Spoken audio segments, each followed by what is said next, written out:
የሚያለው ልቡ እንደ ተራራ ትጥቅም ያስፈታ ይዞ ከዘራ ሸት በሰማይ ሲያገመግም ታንክ በምድር ሲሽከረከረ ከአማራው ፋኖ ከኢትዮጵያ ልጅ ፈሪ የለም።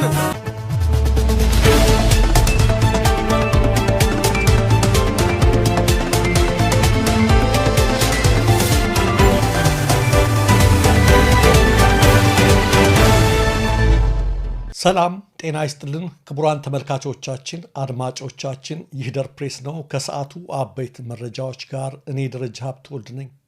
በቅድሚያም የሌተናል ጀነራል ታደሰ ወረደ ጉዳይ አሁንም ማነጋገሩን ቀጥለዋል። አንዳንድ ምንጮች ጀነራሉ በህወሓት የቁም እስረኛ ሆነዋል ሲሉ፣ ሌሎች ደግሞ ይህ ድራማ ነው፣ ጀነራሉ ከመጀመሪያው አንስቶ ከነደብረጽዮን ጋር በሚስጥር እየሰሩ ነው ይላሉ። የፕሬዝዳንትነት ቦታን ለማግኘት ሲሉ ጌታቸው ረዳን ከጊዜያዊ መስተዳድሩ ፕሬዝዳንትነት ያስወገደውን የውስጥ ሽኩቻ በዋነኝነት ያቀናበሩት ጀነራሉ ናቸው በማለት የሚከሱት አካላት በጌታቸው ላይ ያስፈጸሙት ነገር ሁሉ አሁን በእርሳቸው ላይ ሆነ እያጨዱ ያሉትም የዘሩትን ነው በማለት የቁም እስረኛ መሆናቸውን ያስረግጣሉ። በዚህ የማይስማሙት አካላት ግን ከጌታቸው ረዳ መወገድ ወዲህ በህወሓት እየተፈጸሙ ያሉ ድርጊቶች በሙሉ የጀነራሉን ይሁንታ ያገኙ ናቸው ይላሉ። በተለይ በህወሓትና በኤርትራ መካከል የተፈጠረውንና አንዳንዶች ጽምዶ ብለው የሚጠሩት ግንኙነት ጀነራል ታደሰ ወረደ ፕሬዝዳንት ከሆኑ በኋላ እየተጠናከረ መምጣቱን በማከል አብይ አህመድ የጀነራል ታደሰን ስልጣን በአንድ ዓመት አራዝሜያለሁ ብለው በቃል ቢገልጹላቸውም እስካሁን ድረስ ሹመቱን በደብዳቤ ያላጸደቁላቸውም ከፍ ያለ ጥርጣሬ ስላላቸው ነው ሲሉም ያክላሉ። ራሳቸው ጀነራል ታደሰ ከቀናት በፊት ጠቅላይ ሚኒስትሩ ሹመቴ እንደተራዘመ በስልክ ነገሩኝ እንጂ እስካሁን የማረጋገጫ ሹመት ደብዳቤ አልደረሰኝም ማለታቸው ይታወሳል። ይህ በእንዲህ እንዳለ በነ ደብረጽዮን ገብረ ሚካኤል የሚመራው ህወሓት የትግራይ ክልልን ተረክቦ በመደበኛነት በይፋ ክልሉን ማስተዳደር መጀመሩን ዛሬ በይፋ አስታውቋል። የጊዜያዊ አስተዳደሩ ፕሬዝዳንት ጀነራል ታደሰ ወረደ በብቸኝነት መልእክት ያስተላልፉበት የነበረው የክልሉ የኮሚኒኬሽን ጉዳዮች ቢሮ የፌስቡክ መልእክት ከተለጠፈበት 5 ቀን አልፎታል። የጀነራሉ ፕሬስ ኃላፊ የሆኑት ግለሰብ ዶክተር ገብሩ ትናንት መቀሌ ውስጥ በጸጥታ ኃይሎች ቁጥጥር ስር ውለው አመሻሹ ላይ ከእስር መለቀቃቸው ታውቋል። የታሰሩበት ምክንያትም የኮሚኒኬሽን ጽህፈት ቤቱ ፌስቡክ ገጽ ፓስወርድ ለማስረከብ ፈቃደኛ ባለመሆናቸው ነበር ተብለዋል። ኋላ ላይ ግን ፓስወርዱን በማስረከባቸው ከእስር ተፈተዋል። ከዛሬ ጀምሮ የጽህፈት ቤቱ ኦፊሻል ገጽ ከጀነራል ታደሰ ቁጥጥር ውጭ በሆነ መንገድ በነደብረጽዮን ስር ገብተዋል። የትግራይ ቴሌቪዥን በዛሬ ምሽት ዜና አወጃው ላይ የትግራይ ምክር ቤት አስተባባሪ ኮሚቴዎች ዛሬ ግንቦት 5 ቀን 2018 ዓ.ም መደበኛ ስራቸውን መጀመራቸውን በመግለጽ ህወሓት ሙሉ በሙሉ የጀነራሉን ስልጣን ተረክቧል ሲል አስታውቋል። ተመልካቾቻችን፣ አድማጮቻችን በነ አብይና በነ ደብረጽዮን መካከል ያለው እንግዲህ ሽኩቻ ከሞላ ጎደል በነ ደብረጽዮን የበላይነት በትግራይ ውስጥ ያለው እያለቀ ነው። ሆኖም አንዳንድ የወታደር እንቅስቃሴ ከፌደራል በኩል ትግራይ ክልል አካባቢ እየታየ ነው እየተባለ ነው። ለውጥ ካለ ነገሮችን ተከታትለን የሚዘግብላችሁ ይሆናል። የሆነ ሆኖ ህወሓት ዛሬ እንዳስታወቀው የጀነራል ታደሰ ሹመትም አጠቃላይ የቢሮ ሁኔታም በዛሬው ዕለት አክትሟል። ትግራይ ክልልም ሙሉ በሙሉ ማስተዳደር ጀምሬያለሁ ብሏል ማለት ነው። ተመልካቾቻችን፣ አድማጮቻችን ሌላው ኢትዮጵያን የተመለከተ አንድ አሳሳቢ መረጃ ከወደ አሜሪካ ተሰምቷል። የብልጽግና መንግስት አጣብቂኝ ውስጥ የሚገባ ይመስለናል።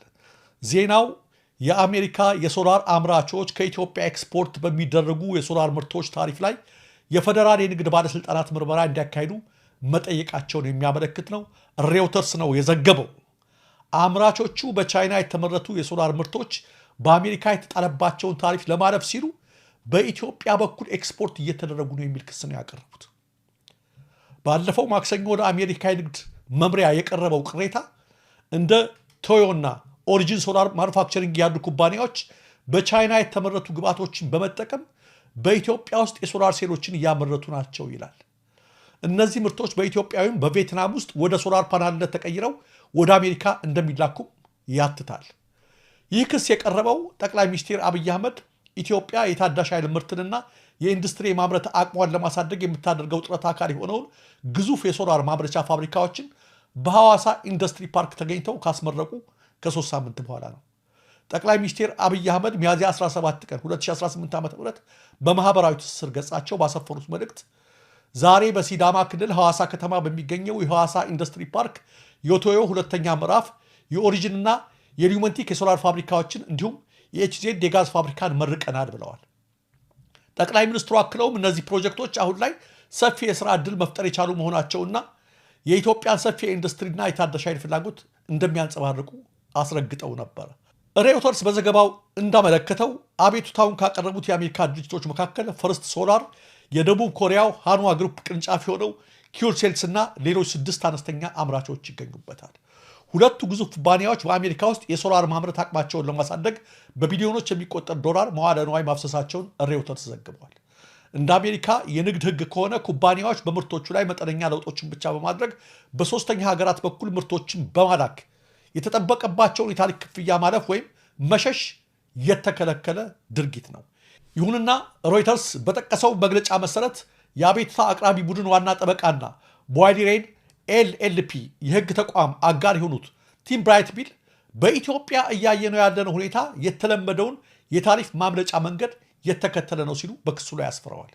ጠበቃው አክለውም የአሜሪካ የሶላር ማምረቻ ኢንዱስትሪ ወሳኝ ምዕራፍ ላይ እንደሚገኝ ገልጸው በሚሊዮኖች የሚቆጠር መዋዕለ ንዋይ በፈሰሰበት፣ በሺዎች የሚቆጠሩ የሥራ ዕድሎች በተፈጠሩበትና በትክክለኛው የማምረት አቅም ወደ ሥራ እየገባ ባለበት በዚህ ወቅት በተከታታይ በሚፈጸም የታሪፍ ስወራ ይህ እድገት እንዲስተጓጎል አንፈቅድም ሲሉ ተናግረዋል። ተመልካቾቻችን እንግዲህ እንደሰማችሁት ነው፣ የአሜሪካ ኩባንያዎች ናቸው። በኢትዮጵያ በኩል አልፎ የሚመጡት በቻይና የሚመረቱ ናቸው። ይሄ የተደረገ ያለውም ከታሪፍ ለማምለጥ ነው የሚል ነው። ክስ ነው የመሰረቱት።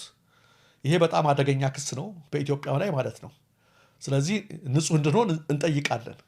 በተረፈ ኢትዮጵያ ግን እንደተባለው ወደ አሜሪካ እየላከች ያለችው የቻይናን ምርት ከሆነ ትልቅ አደጋ ነው በብልጽግና ላይ የሚያመጣው ለማለት ነው። ተመልካቾቻችን፣ አድማጮቻችን በቤኒሻንጉል ኩሉል ግምዝ ታጣቂዎች ህዝብ በጫኑ 3 አውቶቡሶች ላይ ትናንት በፈጸሙት ጥቃት ወደ 30 የሚሆኑ ሰላማዊ ሰዎች ቢገደሉም እስካሁን ከመንግስትም ሆነ ከመገናኛ ብዙሃኑ ምንም የተሰማ ነገር አለመኖሩ ብዙዎችን እያሳዘነ ነው። ጥቃቱ ዳንጉራ ወረዳ ልዩ ስሙ አሲድ ተብሎ የሚጠራ አካባቢ ነው የተፈጸመው። ይህ አስከፊ ጥቃት ከክልሉ ዋና ከተማ አሶሳ ወደ መተከል ዞን ግልገል በለስ ከተማ ተከታትለው በመከላከያ ሰራዊት እጀባ ሲጓዙ በነበሩ አውቶቡሶች ላይ የተፈጸመ መሆኑን ነው የዓይን ምስክሮች የተናገሩት። በጥቃቱ ቢያንስ ከሞቱት በተጨማሪ 40 ሰዎች እንደቆሰሉና ከሞትና አካላዊ ጉዳት የተረፉ በርካታ ተጓዦች በታጣቂዎቹ ታግተው እንደተወሰዱ የዓይን ምስክሮች ተናግረዋል። በትንሹ 40 ቆስለዋል፣ ሌሎች ደግሞ ታግተው ተወስደዋል። 4 መኪና ነው የተቀጠለው። በታጣቂዎቹ የተኩስ ሩምታ የቆሰሉት ሰዎች ለሕክምና ወደ አሶሳ ሆስፒታል ተወስደዋል። የጥቃቱ ፈጻሚዎች ከቅርብ ጊዜ ወዲህ በመተከል ዞን አንዳንድ አካባቢዎች በአዲስ መልክ መንቀሳቀስ የጀመሩ የቀድሞ አማጺ የጉሙዝ ህዝብ ዲሞክራሲያዊ ንቅናቄ አባላት የነበሩ ሳይሆኑ እንዳልቀሩ ነው እየተነገረ ያለው። የአሜሪካው ፕሬዝዳንት ዶናልድ ትራምፕ በርካታ የአሜሪካ ልዑካንን በመምራት በ10 ዓመት ውስጥ በቻይና ጉብኝት በማድረግ የመጀመሪያው መሪ በመሆን ቤጂንግ ገብተዋል። ለወራት ሲጠበቅ በነበረው በዚህ የፕሬዝዳንት ትራምፕ የቻይና ጉብኝት ከፕሬዝዳንት ጂ ጂንፒንግ ጋር ችግር በገጠመው የሁለቱ ሀገራት የንግድ ግንኙነት፣ በኢራን በሚካሄደው ጦርነት፣ አሜሪካ ለታይዋን ስለምትሸጠው የጦር መሳሪያ ጉዳይ ይወያያሉ ተብሎ ይጠበቃል። ትራምፕ የኒቪዲያ ዋና ስራ አስፈጻሚ የንሰን ሁዋንግና የዓለማችን ቁጥር 1 ባለሀብት የሆነውን ኤለን መስክን ጨምሮ ከፍተኛ የአሜሪካ የንግድ ልዑካን ይዘው ነው ቻይና ያቀኑት። ተመልካቾቻችን፣ አድማጮቻችን የሰዓቱ መረጃዎች እነዚህ ነበሩ። ለትክክለኛ ለወቅታዊ ለፈጣን መረጃዎች እንዲሁም ለቁም ነገር አዘል ዝግጅት